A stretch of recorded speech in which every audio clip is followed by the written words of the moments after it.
Hello dear students. एक तो ये बात ये है कि हमें जो है वीडियो जो छोटी बनानी पड़ती है, क्योंकि इसका कारण ये है कि बड़ी वीडियो डाउनलोड करने के लिए या यूट्यूब पे या आपके व्हाट्सएप पे भेजने के लिए बहुत ज़्यादा डाटा खर्च होता है और समय लगता है। इसलिए छोटी वीडियो बनानी पड़ती है जिससे कि आपके पास जल्दी से पहुंच जाए। तो हम गति को पढ़ा रहे थे, तो वीडियो एक में गति पढ़ाया था, उसमें हमने आपको सदिश राशि व्याधिश राशि समझाई थी। आज हम आपको गति के बारे में और आगे बता रहे हैं। गति वैसे तो कई प्रकार की होती है, जैसे सरलरेखी गति है, वृत्ताकार गति है, लेकिन आज हमारे सिलेबस में इस समय सरलरेखी गति है, motion in a straight line. ठीक है, सबसे पहले इसमें हम आपको समझा रहे हैं दूरी और विस्थापन क्या है। मान लीजिए ये हमारा घर है और ये हमारा विद्यालय है और यहाँ पर कोई जंगल है, कुछ भी है, पहाड़ी है इस एरिया में। ठीक है, और घर से विद्यालय जाने के लिए हमें रोड जो है ऐसे है, फिर ऐसे है, फिर ऐसे है। शायद हमारा विद्यालय जो है कुछ इसी टाइप से है कि जो शॉर्टकट रास्ता है उसका से ना घूम से कुछ बच्चे रोड से घूम के आते हैं, कुछ साइड से यूपी साइड से जाते हैं घूमकर। तो हम घर से जब आएंगे तो पहले ऐसे चलेंगे, फिर ऐसे चलेंगे, फिर ऐसे आएंगे। तो जो ये रास्ता है पहले ऐसे, फिर ऐसे, फिर ऐसे, इस रास्ते की लंबाई को क्या कहते हैं? घर से लेकर विद्यालय तक की दूरी। दूरी कहीं हो सकती है, हो सकता है कि दूसरा रास्ता हो, मान लीजिए इधर से भी रोड हो, इधर से एक दूरी ये हो गई, मान लीजिए एक रास्ता ऐसा भी हो, ये भी दूरी मानी जाएगी। वो डिपेंड करता है कि वस्तु या हम किस दूरी को फॉलो कर रहे हैं। जिस दूरी को फॉलो करेंगे, जिस दूरी पर चलेंगे, मतलब जिस रास्ते को फॉलो पर चलेंगे वो हमारी दूरी कहलाई जाएगी। तो इसकी डेफिनेशन क्या है दूरी की? गतिमान वस्तु द्वारा किसी समय में, क्योंकि अलग अलग समय में हम अलग अलग रास्ता तय कर सकते हैं, रास्ता बदल सकते हैं, इसलिए दूरी बदल जाएगी। किसी समय में तय किए गए पथ की लंबाई को उस वस्तु द्वारा, वस्तु मतलब कोई गाड़ी हो सकती है या हम हो सकते हैं, वस्तु द्वारा चली गई दूरी कहलाती है या कहते हैं।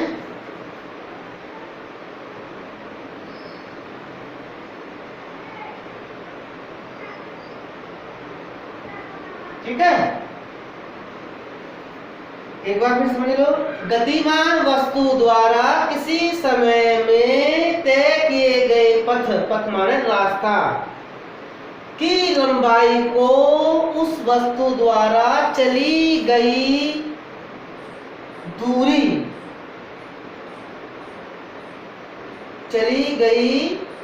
दूरी कहलाती है। उसकी पथ की जो लंबाई है वो दूरी कहलाती है। अब आते हैं विस्थापन। मान लीजिए ये घर है, ये विद्यालय है, अगर हमारे मन में ये ख्याल है क्यों ना रास्ता में सीधा जाए, लेकिन क्या करें, जंगल है या कोई विशेष बिल्डिंग्स है या कोई पहाड़ी है, तो ये रास्ता तो नहीं बना सकता, लेकिन एक कम से कम जो दूरी है ये दूरी कहलाती है विस्थापन। ये जरूर नहीं है, हो सकता है इस पर रास्ता भी हो सकता है, हो नहीं ना भी हो।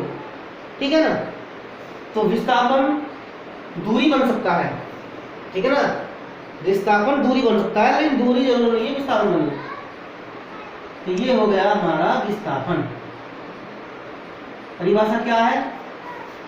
वस्तु की अंतिम मतलब विद्यालय, घर से विद्यालय जा रहे हैं तो ये अंतिम ये हो जाएगा, प्रारंभिक ये हो जाएगा, और विद्यालय से घर आ रहे हैं तो विद्यालय प्रारंभिक हो जाएगा और घर अंतिम हो जाएगा। उससे कोई फर्क।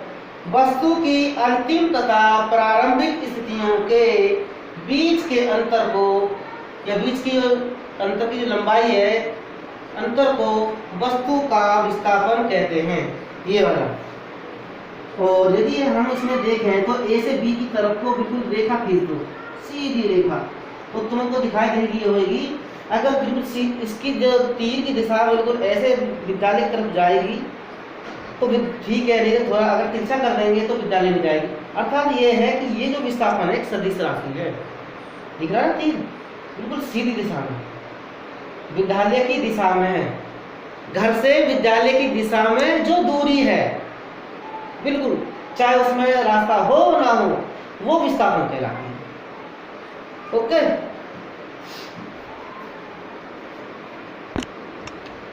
ये आपके लिए क्वेश्चन है, होमवर्क सुन लो इसे, कि दूरी व विस्थापन में दो अंतर लिखने हैं। आपको क्या करना है, एक तरफ दूरी लिखना है और एक तरफ आपको विस्थापन लिखना है। कम से कम 2, बस 3 लिखने चाहो 3 लिख लेना। तो ये आपको अंतर स्पष्ट करने हैं कि दूरी किसी, एक तो डेफिनेशन लिख देना, एक उसके बारे में लिख देना क्या है, वो अपना आप देखना बुक की हेल्प से। तो किसके पास बुक ना हो तो फिर बाद में मैं आपको भेज दूंगा, बता देना। ये आपको लिखकर बताना है कि दूरी और विस्थापन में दो अंतर स्पष्ट करने का आपका।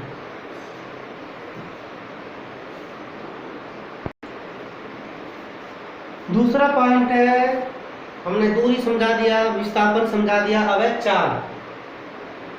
जब दूरी तय की जाएगी तो कोई वस्तु दूरी तय करनी तो चाल उसी के आधार बनेगी। किसी वस्तु द्वारा एकांक समय में तय की गई दूरी को वस्तु की चाल कहते हैं।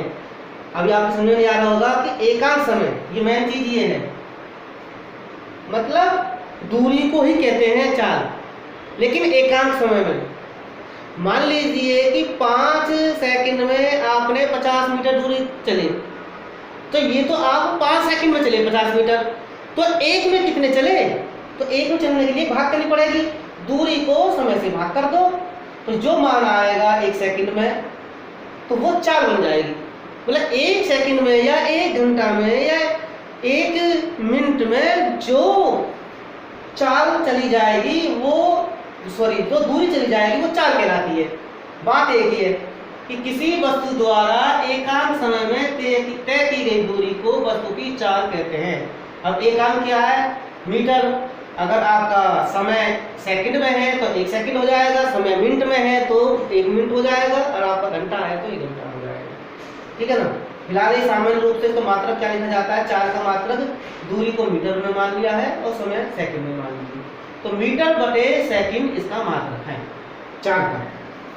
मीटर बटे सेकंड, या मीटर प्रति सेकंड बोल देते हैं। मी मतलब मीटर, से मतलब सेकंड, और प्रति का मतलब है ये एक बटा है।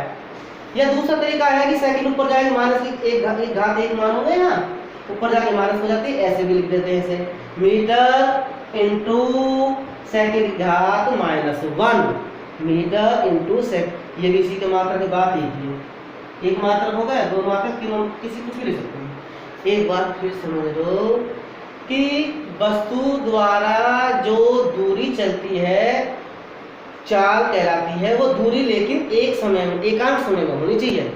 तो ये समय से भाग कर देंगे तो वो एक समय एकांक की वैल्यू आ जाएगी। ठीक है ना। 5 सेकंड में चल रही है तो 5 से भाग कर दोगे तो 1 सेकंड की वैल्यू आ जाएगी। इसे चाल का सूत्र है, चाल बराबर दूरी बटे समय।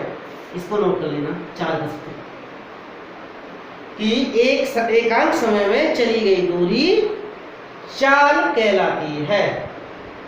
ओके, अब दूसरा विस्थापन, वो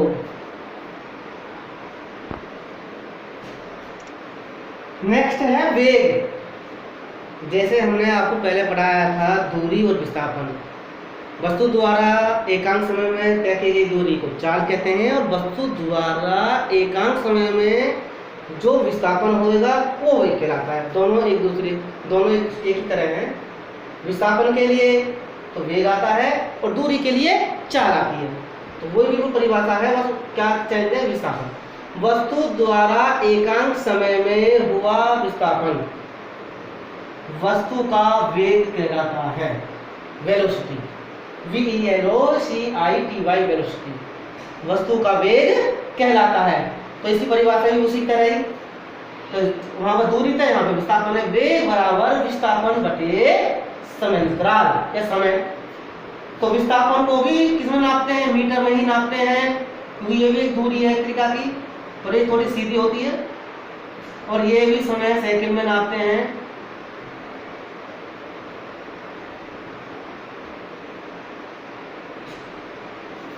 तो अर्थात मात्रक, दोनों के मात्रक में कोई अंतर नहीं है, चाल के और वेग के मात्रक में कोई अंतर नहीं है। इसका ही मात्रक हो जाएगा मीटर प्रति सेकंड। शॉर्टकट में ऐसे बोल देते हैं मीटर मी प्रति से, या घात माइनस में कर दो, एक ही बात है। ठीक है, दो हो गई मात्रा।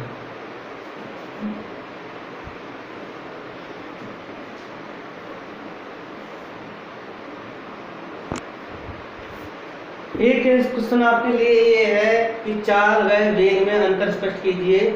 तो एक तो डेफिनेशन हो जाएगी, 2 या 3 हैं, उनको आप देख लेना एक बार। कहने का मतलब ये है कि ये नहीं है कि वो काम नहीं करना, काम तो सारा करना है, लेकिन ये आपको अपने आप करना है कि चाल और वेग में अंतर कैसे कैसे नोटबुक, कुछ बुक की सहायता से और कुछ अपने जो मैंने समझाया उसकी सहायता से करना है।